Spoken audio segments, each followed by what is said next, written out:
You talked a moment ago about too many cores. Go into that and then maybe describe how machines, how you should configure an encoding machine better for 4K as compared to, say, 1080p type projects.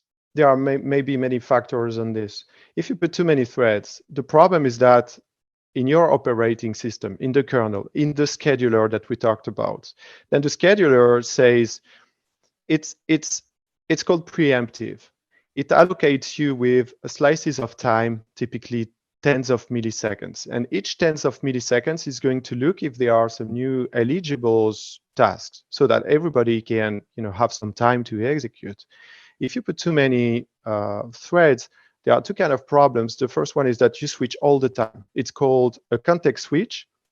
The price is pretty low, but each time you have to save your registers, you have to save a bunch of stuff and switch to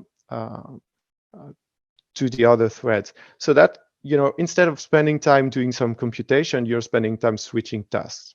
And the second problem is that most of the time we are CPU bound.